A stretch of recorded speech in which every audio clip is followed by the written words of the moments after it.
Well, I didn't go to Harbor Freight for this, but it kind of made its way into my cart. 350 watt Predator power station in the as is section. So it was 20% off because it's Friday. I didn't think it was going to make the weekend, so wasn't going to take that risk. Obviously, I have 5 days to figure out if it works right, so we're going to put it to work right away. I had my eye on one of these because I want to use it to run my Engel fridge freezer, so I have beverages ready to go in the truck at all times. And I'm hoping that this little one will do it. You know, there's space is a premium in a Ford Ranger, so I'm hoping that this will get the job done. So I'm going to get it charged up, and we're going to find out if this will, in fact, keep that fridge going. Now, according to this, solar charge is 3 hours, and since it's just under 300 watt hours, I suspect that solar charge capacity is 100 watts on this. So I'll get some panels put together, we'll get it plugged in, and see what's what. Be right back. It's always a good sign when the original packaging is there. The original cords are in here and all wrapped up. So hopefully there's not a lot going on with this guy here.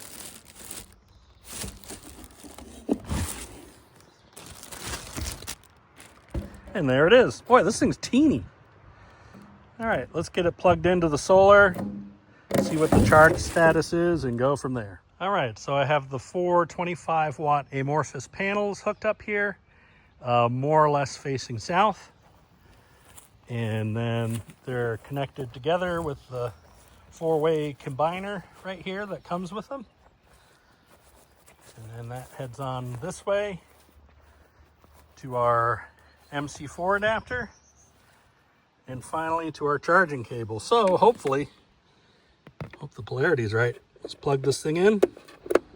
Now, if you're like me, you've got older Harbor Freight panels that have this 2-pin SAE connector on them. That's going to be your 100 watt kit with the 425 amorphous panels, or maybe the 100 watt monocrystalline panel there. In order to do solar charging with this, you're going to need an adapter. And it is not this kit. It is a 3-piece MC4 adapter kit that takes you from this 2-pin connector to these MC4 connectors, which is what the solar charging cable on your Predator power station is going to have. So like I said, if you're already into Harbor Freight panels, be sure to pick that up. It's item number 70616, and it's a 3-piece kit. So, it says we're at 50% state of charge. It says we're putting in about 43 watts. And time to full is just under 4 hours, it looks like. So I'm curious to see, I'm going to hook up the monocrystalline Thunderbolt panel and see what we get out of that. Okay, it's a little dusty, but I'm going to swap it out for the other panels and see what kind of performance we get from it. Be right back. And with this one, we're getting more like 60 watts or so. Thereabouts. So we've reduced our charging time by like an hour. So I could add more amorphous panels, I guess, to get up to that 100. I'm not really sure. Let's find out what it takes to get this thing charged.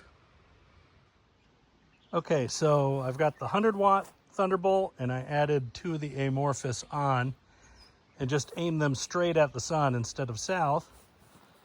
And as a result, we're pretty much right there at 100 watts, right on the nose. It kind of goes up and down. So we're at our maximum charging rate, and supposedly we're going to be able to get to 100% from 53 in about an hour and a half. So we're going to find out.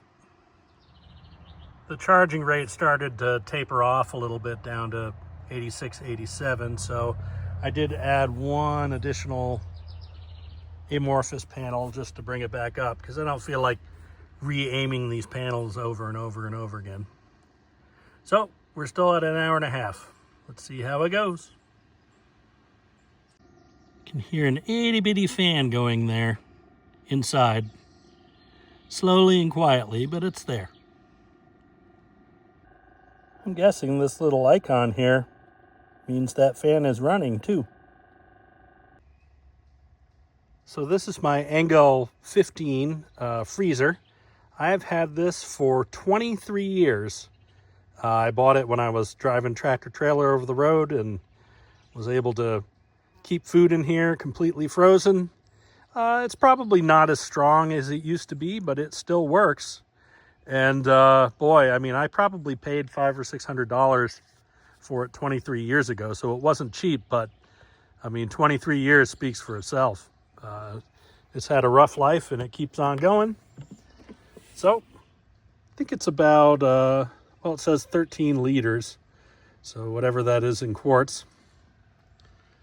And we see the specs here, Engel 15, DC 12 volts, 3.9 amps. So if this was running 3.9 amps constantly, if the compressor was continuously running, that translates to about 5.5 hours out of the Predator. So I'm hoping that between the fact that when this gets down to temperature, it's not going to be running constantly, plus I'm going to have two 25-watt amorphous panels mounted on the truck, I'm hoping I can get a good 8-hour or 10-hour day out of this per charge of the Predator. So I'd be happy with that. Would more be better? Absolutely. But, you know, you got to do what you got to do with what you got. Okay, we're at 100%. I'm going to say it was more like 2 hours than an hour and a half, simply because the sun went, you know, beyond the tree line. So it slowed down the charging process. Also, that last percent took quite a bit of time. It was actually 99%, probably right about that hour and a half mark. But I think lessons learned is, especially if you're going to use the Thunderbolt 100-watt kit with the amorphous panels, I would say double your nominal charging capacity. So do 200 watts of that instead of 100. Just so you don't have to fidget with it and worry about the sun, the angle of the sun, and things of that nature. So now we're going to try plugging in this freezer. I've kind of pre-chilled some drinks to put in there because there's no point in just letting it go cold turkey, so to speak. At least get a little bit of thermal mass in there, a little cool liquid in there so that it doesn't have to work so hard. And I'm hoping, because the duty cycle of this fridge might be 30 or 40%, I'm hoping this will get us a good solid 10 hours of service. Now, when I have this installed in the truck, it's going to have 50 watts of amorphous, so let's call it 25 watts. And it should be able to run almost indefinitely as long as those two panels are hooked up to it. So let me grab the drinks and we'll get it started and see what it says. All right, we've got everything loaded up, a couple ice packs, and I just put this thermometer in. I'll give it about 10 minutes to equalize before we check the temperature. So let's get this baby plugged in here, shall we?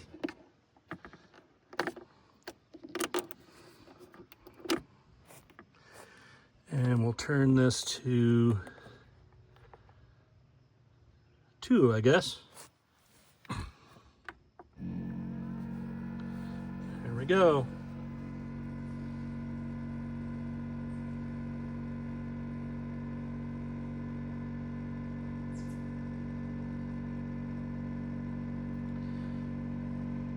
So it's pretty wildly cycling in terms of the wattage. It goes up to 100 and down to 4 and up to 100. Not really sure what to make of that. This is rated for 3.9 amps. I want to say that's about 45 watts.